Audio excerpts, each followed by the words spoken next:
नमस्कार मित्रों। एक समय वह था जब हिंदुस्तान का डंका पूरी दुनिया में बजता था। हमारा गौरवशाली इतिहास बताता है कि जब दुनिया हर वो चीज के लिए संघर्ष कर रही थी, तब हमारा भारत बुलंदियों पर खड़ा था और ये बहुत ही समृद्ध था। सम्राट अशोक के समय भारत ईरान और अफगानिस्तान तक फैला हुआ था। यहाँ सोने, चांदी, हीरे जवाहरात आदि जैसे किसी भी कोई चीज की कमी नहीं थी और बेशुमार संपत्ति के कारण ही हमारा देश सोने की चिड़िया कहलाता था। और इसी कारण से बाद में कई विदेशी आक्रमणकारी और अंग्रेज भारत आए और अपार धन संपत्ति को लूटकर अपने साथ ले गए थे। तो आइए मित्रों, जानते हैं कि भारत को सोने की चिड़िया कहने की असल वजह क्या थी और वो कौन थे जिन्होंने हमारे देश को लूटपाट करके बर्बादी की ओर धकेल दिया था। और साथ ही जानते हैं भारत पहले कैसे इतना संपन्न हुआ करता था। इसके लिए आप लोग पूरा वीडियो देखिएगा। पहले हमारा भारत कैसे इतना संपन्न था, इस बात का अंदाजा हम इस बात से लगा सकते हैं। उस समय लोगों का जीवन बहुत ही खुशहाल था। शासन जनता के सुख दुख का पूरा ख्याल रखते थे और कहा जाता है कि उस समय के भारत में दूध दही की नदियां बहा करती थी। हर घर में उद्योग था और बड़े स्तर पर व्यापार किया जाता था। उस समय भारत से कई देशों को सूती कपड़े, मसाले, अफीम, खाद्यान्न, पशु उत्पाद आदि का बड़ी ही मात्रा में निर्यात किया जाता था, जिसके बदले में बड़ी तादाद में चांदी और सोना लिया जाता था। उस समय भारत विश्व का सबसे बड़ा व्यापारिक केंद्र बन गया था। इसीलिए सभी देशों की नजर भारत पर ही टिकी हुई थी। इसके बाद भारत पर कई विदेशी ताकतों ने आक्रमण कर दिए थे और कईयों ने तो यहाँ लंबे समय तक शासन भी किया था। आपको ये जानकर हैरानी होगी कि कई विदेशी ताकतों और मुगलों के शासन के बावजूद भी उस समय विश्व की जीडीपी भारत का हिस्सा 25% से ज्यादा का था। जब 1526 से 1764 तक मुगलों का भारत पर शासन था, उस समय भारत की आय 17.5 बिलियन पाउंड थी, यानी कि लगभग 15 अरब 68 करोड़ थी। यहाँ तक तो भारत की स्थिति काफी ठीक थी। और इसके बाद जब अंग्रेज पहली बार सन 1757 के प्लासी के युद्ध में मुगलों को हरा देते हैं, उसके बाद मीर जाफर को बंगाल का नवाब बनाने के बदले Mir Jafar East India company को उस समय 3.9 मिलियन का भुगतान करते हैं। साल 1500 के आसपास में विश्व की जीडीपी में भारत की हिस्सेदारी 24.5% थी, जो कि पूरे यूरोप की आय से भी अधिक थी।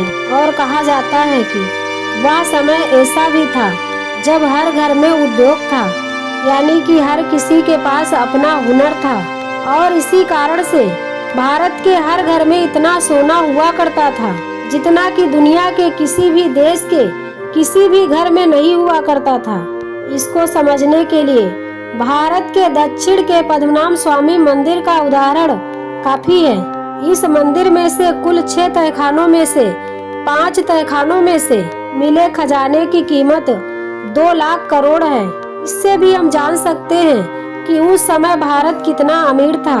और भारत को सोने की चिड़िया कहे जाने के पीछे और भी चौंकाने वाली बातें हैं, जिसको जानकर आपको हमारे देश और हमारे पूर्वजों पर गर्व होगा। मुगल बादशाह शाहजहां द्वारा निर्मित मयूर सिंहासन, जो कि पूरी दुनिया में चर्चित था, कहा जाता है कि इसको बनाने में जितना धन खर्च किया गया था, उसमें से तो 2 ताजमहल का निर्माण हो सकता था। इतिहासकारों की माने तो मयूर सिंहासन को बनाने के लिए 1000 किलो सोना और बेशकीमती रत्नों का प्रयोग किया गया था। मयूर सिंहासन की जब कीमत और बढ़ जाती है जब इसमें कोहिनूर हीरा जुड़वा दिया जाता है। एक अनुमान के अनुसार इसकी कीमत 4 अरब 50 करोड़ के लगभग मानी जाती है। मयूर सिंहासन को 1739 में फारसी राजा नादिर शाह युद्ध में लूट कर ले गया था जिसे महाराजा रणजीत सिंह जीतकर पुनः भारत लाए थे। विश्व प्रसिद्ध कोहिनूर हीरा चमकीला दूधिया रोशनी देने वाला था, जिसका वजन 21.6 ग्राम था और इसकी कीमत $1 अरब मानी जाती है। कोहिनूर को भारत के राजा दिलीप सिंह से 1849 के युद्ध में अंग्रेजों ने जीतकर ब्रिटेन पहुंचा दिया था। वर्तमान में वो कोहिनूर हीरा ब्रिटेन की महारानी के मुकुट की शोभा बढ़ा रहा है। अफगानिस्तान के गजनी प्रदेश से आया लुटेरा महमूद गजनवी पेशावर के युद्ध में हिंदू राजा जयपाल को हरा दिया था। इस युद्ध में महमूद गजनवी ने जयपाल के किले से 4 लाख सोने के सिक्के लूटे थे, लेकिन इसके बाद भी वह संतुष्ट नहीं था। इसके बाद भी जयपाल और उसके परिवार वालों को जिंदा छोड़ने के बजाय 5 लाख सोने के सिक्के और दिए गए थे। महमूद गजनवी ने आज के हिसाब से कुल 1 अरब रुपए की लूटपाट राजा जयपाल से की थी, जबकि उस समय भारत में जयपाल जैसे कई राजा मौजूद थे। इसके बाद महमूद गजनवी गुजरात के सोमनाथ मंदिर की ओर चल पड़ा था और उसने मंदिर से भी बड़ी लूटपाट की थी। मंदिर का ज्योतिर्लिंग भी तोड़ दिया था, जिसमें से हजारों हीरे मोती और जवाहरात निकले थे। महमूद गजनवी ने सोमनाथ मंदिर पर 17 बार आक्रमण किया था। उस समय हमारे देश के मंदिरों में खूब खजाना हुआ करता था और आज भी देश में कई ऐसे मंदिर हैं जिनके पास सोने के भंडार भरे हैं। एक अनुमान के अनुसार भारत के 13 मंदिरों के पास भारत के सभी अरबपतियों से भी ज्यादा धन संपत्ति है। इतनी लूटपाट होने के बावजूद भी भारत किसी देश से कम नहीं है। अमीर होने के साथ साथ भारतीय सभी कामों में आगे थे। उस समय यहाँ नालंदा और तक्षशिला जैसी विश्व भर में जानी मानी यूनिवर्सिटी थी, जिसमें दुनिया भर से हजारों छात्र पढ़ने आते थे। प्राचीन भारत में खगोल शास्त्र बड़ा ही उन्नत था, जहाँ पोलैंड के कोपरनिकस ने दुनिया को पृथ्वी और सूर्य के बारे में आज से 500 वर्ष पहले साल 1500 के लगभग बताया था कि पृथ्वी सूर्य के चारों ओर चक्कर लगाती है। मगर हमारे देश के खगोल शास्त्री और गणितज्ञ आर्यभट्ट ने 500 के लगभग ही दुनिया को बता दिया था कि पृथ्वी सूर्य के चारों ओर चक्कर लगाती है। और हमारे वेदों में तो हजारों साल पहले 9 ग्रहों का वर्णन कर दिया था।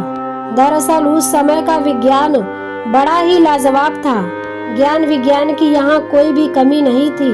इसी वजह से भारत सोने की चिड़िया होने के साथ विश्व गुरु भी था।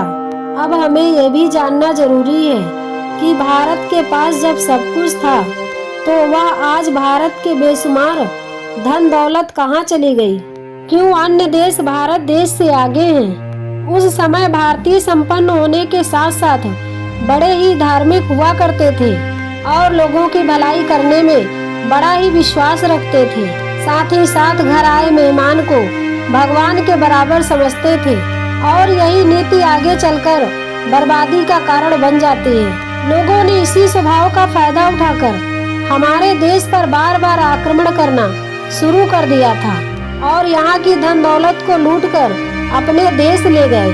जहाँ पर पहले हमारे देश में युद्ध करने के नियम हुआ करते थे, जैसे कि निहत्थे पर वार नहीं करना, महिलाओं का सम्मान करना, शत्रु की पीठ पीछे वार नहीं करना और रात्रि में युद्ध नहीं करना। लेकिन विदेशी आक्रमणकारियों को इन सब बातों से कोई मतलब नहीं था। उनको तो किन्हीं कारणों से भी युद्ध में विजय प्राप्त करना था, जिससे वे सोने की चिड़िया को लूटकर बेशुमार धन दौलत को अपने देश ले जा सके। और आक्रमणकारियों ने लूट मार के साथ साथ यहाँ पर शासन भी करना शुरू कर दिया था, जिस दौरान उन्होंने यहाँ की भोली भाली जनता पर भी बेइंतहा जुल्म किया था। फिर भी मुगल काल तक भारत की व्यापारिक स्थिति काफी मजबूत थी, लेकिन 16वीं शताब्दी में अंग्रेज व्यापारी बनकर भारत आते हैं और 17वीं शताब्दी तक उन्होंने पूरे भारत पर कब्जा कर लिया था और शासन करने लग गए थे। इस दौरान उन्होंने भारत को पूरी तरह से बर्बाद कर दिया था।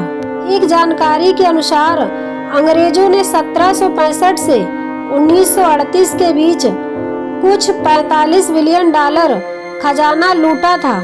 इसके अलावा भी फ्रांसीसी, डच और पुर्तगालियों ने समय समय पर भारत से अपार खजाना, हीरे जवाहरात लूटे थे। मित्रों, ये हमारी वीडियो आप लोगों को कैसी लगी कमेंट कीजिएगा और हमारे चैनल को लाइक और सब्सक्राइब कीजिएगा। धन्यवाद।